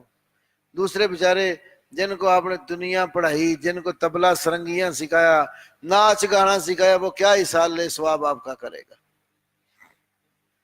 یہ دین والے بچے اس لحاظ سے بھی خوش نصیب ہے. والدین پڑھا کر دنیا سے چلے جاتے ہیں، یہ ان کے لیے نیکیاں اپنے لیے بھی کماتے ہیں، ان کے لیے بھی نیکیاں جمع کرتے ہیں. نیک اولاد. شیخ البانی رحمہ اللہ، اللہ ان کی قبر پر کروڑا رحمتیں نازل کرے. کتب احادیث جو قلمی نسخوں کے اندر غوطہ زن ہو کر شیخ البانی نے بہت بڑا ذخیرہ نکال کر امت کے سامنے رکھا. صحیحہ میں ایک حدیث لائے. جنت میں اللہ تعالی اپنے بندوں کے درجے بڑھاتا رہتا ہے. جنت میں اللہ اپنے بندوں کے درجے بڑھاتا رہتا ہے. جب اپنے کسی بندے کا درجہ بڑھاتا ہے تو پوچھتا ہے یا اللہ تو نے میرا درجہ اونچا کیوں کیا؟ اللہ تعالیٰ اس کو کہتے ہیں میرے بندے، تیرے دنیا سے آنے کے بعد پیچھے تیری نیک اولاد نے تیرے لیے دعا کی ہے، اس دعا کی وجہ سے میں نے تیرا درجہ اونچا کر دیا. میں اسی لیے اکثر لوگوں کو تلقین کرتا ہوں. اتحیات جب بیٹھتے ہیں درود شریف کے بعد، نمازی کو اختیار دیا گیا ہے جو جی چاہتا ہے دعا مانگ لے. وَلْيَتَخَيَّرْ مِنَ الدُّعَاءِ مِمَّا أَعْجَبَهُ إِلَيْهِ، جو دعا پسند ہے، اچھی لگتی ہے سب سے، وہ مانگ لو. تو اگر آپ رب اجعلنی مقیم الصلاۃ ومن ذریتی ربنا تقبل دعائی ربنا اغفر لی ولوالدی وللمؤمنین یوم یقوم الحساب، یہ دعا مانگتے ہیں. اس دعا میں آپ کی ذریت کی بھی لیے بھی ہے اور آپ کے ماں باپ کے لیے بھی ہے. آپ نے 5 نمازیں پابندی سے پڑھی، ہر فرض کوئی لے لو، چلو نفلی ذرا سائیڈ پہ رہنے دو، ہر فرض نماز میں تشہد آپ بیٹھے آخر میں تو آپ نے یہ دعا مانگی، تو ماں باپ کا درجہ جنت میں دن میں کتنی مرتبہ اونچا کرنے کا باعث بنے؟ 5 مرتبہ. جب روزانہ آپ یہ کام کریں اور جو والدین آپ کے دنیا سے چلے گئے روز ان کے درجے اونچے ہوں تو کتنے خوش ہوں گے وہ. یہ ہے نیک اولاد مومن کی جو کام آتی ہے. ہاں کافر ان کی بگڑی اولادیں دین سے دور، یا کافروں کے اولاد مسلمان ہوگی خود کافر رہا، اس کے اولاد کوئی کام نہیں آتی. کتنے لوگ ایسے ہیں یقین کرو ماں باپ فوت ہو جاتے ہیں، جنازہ پڑھنے کھڑے ہوتے ہیں، ان کو جنازے کا ہی پتہ نہیں ہوتا کہ میرے ماں باپ فوت ہو گئے، میں نے جنازہ کیسے پڑھنا ہے، جنازے کی دعائیں نہیں آتی. ہمارے ایک دوست تھے امریکہ میں رہتے ہیں، پاکستان مجھے ملنے آئے. وہ کہتے ہیں میں نے وہاں جب دعوت کا کام شروع کیا نا، کافی لوگ توحید کی طرف آئے. ایک کوئی اقبال نام کا آدمی انہوں نے بتایا مجھے سیالکوٹ کی طرف تھا. ایک چودھری عبد الکبیر صاحب ہمارے دوست اور بزرگ ہیں, انہی کے بعد ذریعے بنے, وہ گجرات کے ہیں. تو یہ آپس میں ذرا چودھری ٹائپ لوگ تھے. تو عبد الکبیر صاحب جو ہیں وہ ہمارے اس دوست کی وجہ سے اندیس ہو گئے. تو اس کو بڑا غصہ لگا کہ ہمارا دوست اس نے بھابھی بنا دیا. وہ کہتے ہیں گھر سے مارنے کے ارادے سے آیا کہ میں اس کا علاج کرتا ہوں, اس نے یہ کیا کیا ہے. اپنی جگہ پہ وہ چونکہ M N A M P A بنتا تھا تو بڑا کچھ تھا, امریکہ کیا ہوا تھا. کہتے ہیں جب آ کے پھر اللہ ہے نا, جب بھی کسی کو ہدایت دے رہی ہے دل پھیر دے. یا مقلب القلوب ثبت قلبی علی طاعتک ثبت قلبی علی دینک. اس کے دل اس کے کنٹرول میں ہے. وہ جب آیا تو گھر سے لڑنے آیا تھا. کہتے بس بات شروع ہوئی تو وہ دوست کہتے میں نے اس کو کہا میں نے تو ان کو کچھ بھی نہیں کیا, میں تو دین بتایا. کہتے باتوں باتوں میں نے کہہ دیا کہ ہم کیسے مسلمان ہیں, ہمارے ماں باپ فوت ہو جائیں تو ہمیں دعا مانگنا بھی نصیب نہیں ہوتی, صحیح آتی نہیں ہے. اس بات کا اس پر ایسا کوئی اثر ہوا, وہ رونے لگ گیا. پھر بعد میں اس نے بتایا کیوں رویا. کہتا میری ماں جب فوت ہوئی تھی تو میں بلا وضو کھڑا تھا جنازے میں, مجھے پتہ ہی نہیں تھا جنازہ پڑھتے کیسے. یہ بچے ہیں دین والے, اللہ والے, جو دعائیں بھی یاد کرتے ہیں. جنازہ پڑھنا پڑ جائے والدین کا, عزیز و اقارب کا, جنازے میں کھڑے اور دعائیں یاد. اور ان لوگوں پر تنقید کرنے والے, انہیں سورت اخلاص بھی نہیں آتی. یہ جو ہمارے ٹیکنالوجی کے وزیر بنے نا, اب دوبارہ ایک طرف سے اتار کر دوسری طرف لگایا ان کو. الیکشن کمیشن میں جب یہ درخواست دینے گئے تھے ان کو قنوت وطر نہیں آتی تھی. پوچھ لیا انہوں نے تو قنوت وطر کا نہیں پتا کیا ہوتی. یہ شعور والے, ملا کی حکومت ہوگی کہ شعور کی. ایسا شعور ہے کہ نماز کا بھی کوئی پتا. یہ حواس باختہ ہیں, شعور تو حواس کے ساتھ آتا ہے. حواس خمسہ سے جو معلومات ملتی ہیں اس کو شعور کہتے ہیں. جن کے اپنے حواس اڑے ہوئے ہیں وہ علماء کو کہتے ہیں جی یہ شعور والے نہیں ہیں. علماء دین والے بچے یہ آخرت پر نگاہ رکھتے ہیں. یہ خیر کا معدن اور خیر کی کان ہے, یہاں سے خیر برآمد ہوتی ہے. تو اولاد نیک یہ ماں باپ کے کام آتی ہے, مسلمان ماں باپ کی.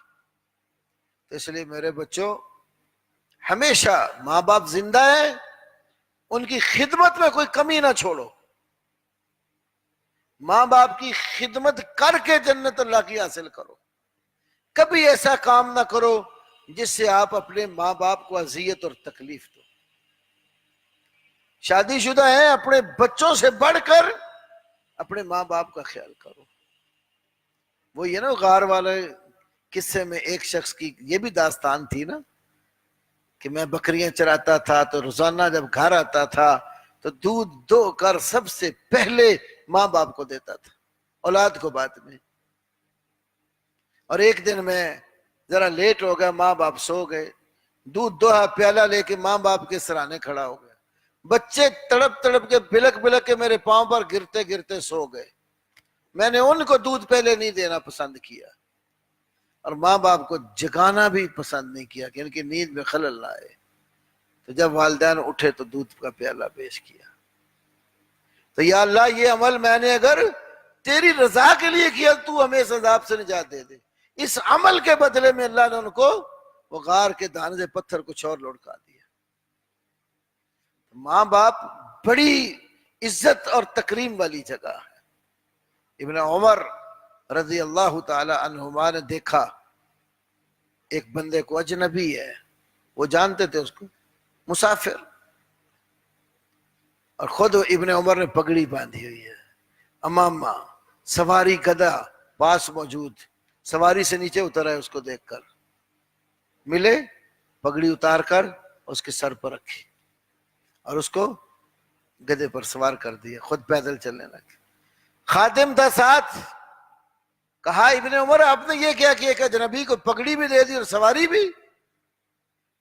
فرمایا میں نے اس لیے کیا، یہ میرے باپ عمر کا دوست ہے، اور اللہ کے نبی نے کہا تیرے باپ کے بعد سب سے زیادہ بر اور اس نے سلوک کے وہ لوگ حقدار ہیں جو تیرے باپ کے دوست ہیں۔ دیکھو کتنی قدر ہوگی باپ کی، جس کے دوستوں کی بھی عزت اسلام نے سکھائی ہے۔ مدارس میں بچوں کو یہ سبق پڑھایا جاتا ہے، اور یقین کرو یہ سبق دنیا کے اسباق سے کئی گنا بہتر ہے۔ وہ تو ایک ضرورت ہے نا ہماری دنیاوی، جس کے لیے ہم اتنا سارا سر کھپاتے اور زندگی گزار دیتے ہیں اس میں۔ اصل کامیابی تو اس علم اور عمل کے ساتھ ہے جو اللہ رب العالمین نے کتاب و سنت کی صورت میں دیا ہے۔ تو ماں باپ بڑی عزت کی جگہ ہے، ہمیشہ ماں باپ کی ضرورت پہلے پوری کرو، باقی ضرورتیں بعد میں کرو۔ کبھی ماں باپ جھڑک دیں، مار بھی لیں، حق ہے ان کا، کیونکہ آپ نے بھی ماں باپ بننا ہے نا، والد۔ شادیاں انشاءاللہ ہونی ہے آپ کی بھی، آپ کی بھی اللہ نے بہار لگانی ہے، آپ کے گلشن میں بھی کئی کلیاں کھلنی ہیں، تو اس صورت میں پھر آپ نے اچھا سلوک کیا ہوگا تو آپ کی آنے والی نسلیں آپ کے ساتھ اچھا سلوک کرے گی۔ ایسے ہوتا ہے کہ ہمیں بزرگ ایک کہانی سنایا کرتے تھے، بس جو عام قصے کہانیاں ہوتی ہیں ان کا کوئی سند شند تو ہوتی نہیں نا، لیکن بعض دفعہ نصیحت والی کہانیاں پرانے بزرگ سناتے ہیں۔ کہتے کہ ایک آدمی کا باپ بوڑھا ہو گیا، تو اب نا وہ بڑا تنگ اپنے باپ سے، بوڑھا بندہ ہو جائے اس بیچارے کی جو حالت ہوتی ہے نا وہ بچوں سے بھی گئی گزری ہو جاتی ہے۔ ایک دن اس نے باپ سے تنگ آ کے اس نے باپ کو اٹھا لیا کندھوں پر، سوچا کہ آج میں اس کا کام کر کے ہی آؤں گا، اس بابا کی تنگی کرتا رہتا۔ اٹھایا، نہر میں لے گیا۔ نہر میں جب داخل ہوا نا، باپ نے پوچھا بیٹا مجھے یہاں کیوں لے آئے ہو؟ کہ ابو جی آپ روز تنگ کرتے نا، آج میں کہتا ہوں آپ کو پھینک دو نہر میں۔ تو اس نے کہا پھر بیٹا اتنے قریب پانی میں تو نہ مجھے پھینکنا، مجھے تھوڑا سا اور آگے چل کے گہرے پانی کے اندر ڈال دے۔ بیٹا پوچھتا ابا جی ایسے کیوں؟ کہنا اس لیے آج مجھے تو یہاں گہرے میں پھینکے گا نا، تیری اولاد تجھے اس سے بھی آگے پھینکے گی۔ اور عملاً ایسا بہت دیکھا گیا ہے، جو ماں باپ کے ساتھ اچھا سلوک نہیں کرتے تو ان کی اولادیں پھر ان سے بھی بڑھ کر نکل آتی ہیں۔ تو جو والدین کی خدمت، ان کے ساتھ اچھا سلوک کرتے ہیں، اللہ رب العالمین ان کو بلندیاں عطا کرتا ہے، ان کے مقام اونچے کرتا ہے۔ تو فرمایا ان کی مال اور ان کی اولادیں کام نہیں آئیں گے کچھ بھی، وَأُولَئِكَ هُمْ وَقُودُ النَّارِ، ایسے لوگ کفر والے، شرک والے، یہ آگ کا ایندھن ہے، آگ کے اندر ان کو پھینک دیا جائے گا اور وہاں جلتے رہیں گے۔